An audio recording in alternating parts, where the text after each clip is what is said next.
Hey, what's up, chefs? Amani channel. This is webvideochefs.com, and in this recipe, I'm talking about mics for podcasts. You can wear a lavalier mic, which works well, but let's say you want to record a podcast. If you're looking for an affordable mic on a budget that sounds excellent, I recommend this one, and I'll tell you all about it in this recipe.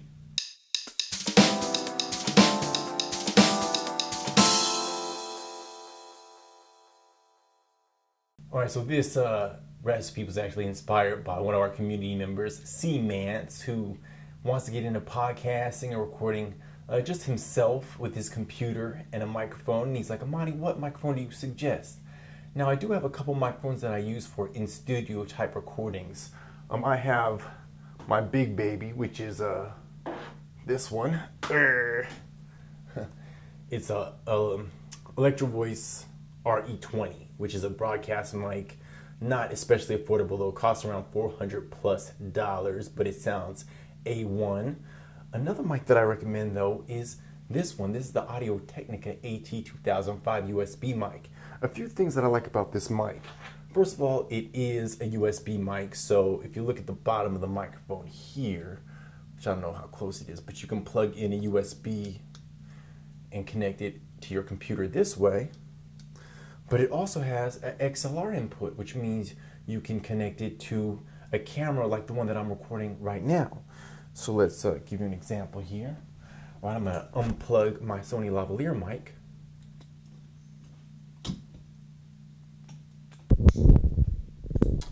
And now you're hearing the Audio-Technica AT2005 USB mic. So it is a hybrid mic. You can wire it to a camera, you can connect it to your computer, and hopefully it sounds excellent.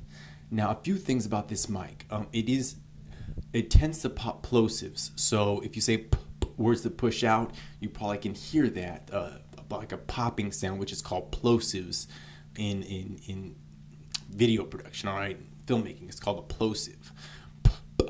P's, B's, some T's will even pop a little bit if it's from the air that's pushing out as you say certain consonants.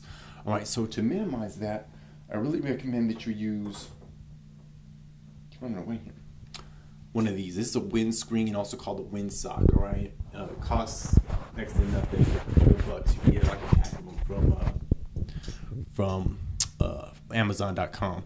All right, so that will help minimize it. All right, now what if you want to do a voiceover? You don't necessarily want to hold the mic like I'm holding it right now. All right, let me show you the setup that I use. There's also different stands that you can get, but I'm going to show you what I use right now.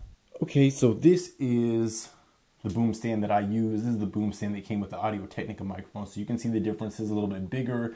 This can be moved and adjusted.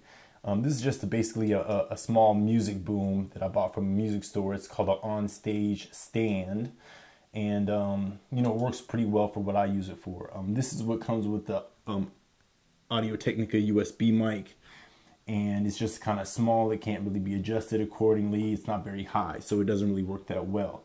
All right, so let me just show you the setup though. So what you can do is you can screw this little part right here. All right.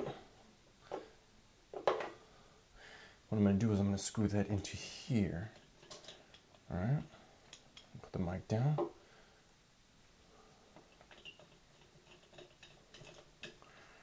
And then we can plug the mic in here. All right. And this, of course, adjusts.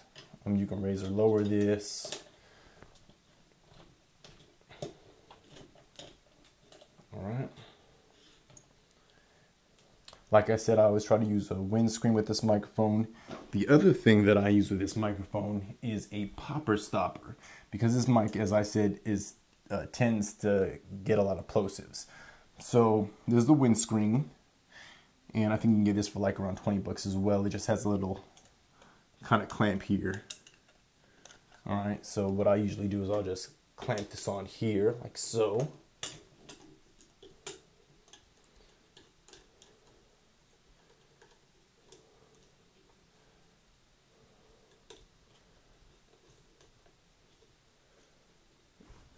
Tighten down. All right, and then you can adjust this, put it in front of the mic. All right, so that's basically how I use it. Now, the thing that I really don't like about this stand is that it can get top heavy, and it can can lean over and fall over. So you kind of have to watch that. Just have to watch how it's positioned. But it works pretty well for what I use it for voiceovers. All right. So now that I've kind of showed you my setup, let me go ahead and connect it to my computer so you can get a sample of how this microphone sounds. I use this with all my podcasts, a lot of my web videos, any sort of voiceover that I'm doing. Not for clients. I'll use the other microphone for client videos. This microphone is pretty exceptional. Another audio guy actually recommended this microphone. And so I do highly recommend it. It costs about 60 to 50 bucks on Amazon. All right, so we're back in front of the workstation. I have the microphone all configured here. So once again, it's connected to the boom stand. You can adjust it accordingly. But I just placed it at a level that was pretty comfortable in my natural sitting position. Also, I angled the microphone so that it's just a little bit below my mouth. It's like about 2 inches away. And once again, I have the popper stopper in the windscreen here to minimize any sort of p or b sounds. But when you're recording a voiceover, you want to speak a little bit above the microphone. Put your you shouldn't speak directly into the microphone. Just your voice should go, or your mouth should speak a little bit above the microphone, so any sort of pushing of air won't really go directly into the microphone. All right, so now what I want to do though is give you a sample of how this microphone sounds, because I think you'll really be impressed. All right, so I am actually using QuickTime Player 10, and you can actually record audio with it. So let's go and start a new audio recording. And I will just, let's see if we can make sure it's microphone's on there. And so let's see if we have levels. 5, 4, 3, 2, 1. Amani channel. And you don't want to sneeze into the microphone, but it sneezed just snuck up on me. All right, so let's try again. And 3, 2, 1.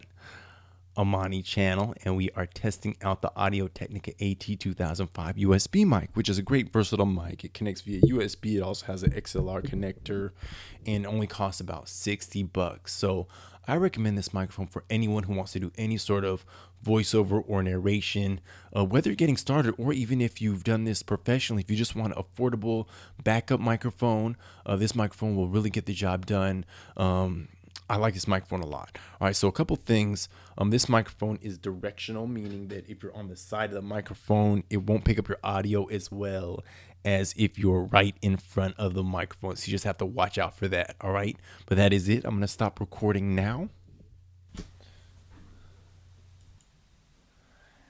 And that is it for this recipe. So I will leave a link in the description once again of all the gear that I mentioned in this particular video. If you want to really create high quality videos, though, you need good audio. And even if you just want to start podcasting or do like Skype interviews, anything like that, this is the microphone that I use for all of my podcasts. So check out the Cook a Better Video podcast. You will get a great sample with some great content, great interviews with all sorts of video makers. And that's it for now. So if you like this video, go ahead and like it or subscribe to our channel or to our e-newsletter on our website. And if you have any questions, you can always ask us at ask@webvideochefs.com. I'll talk to you soon. Peace.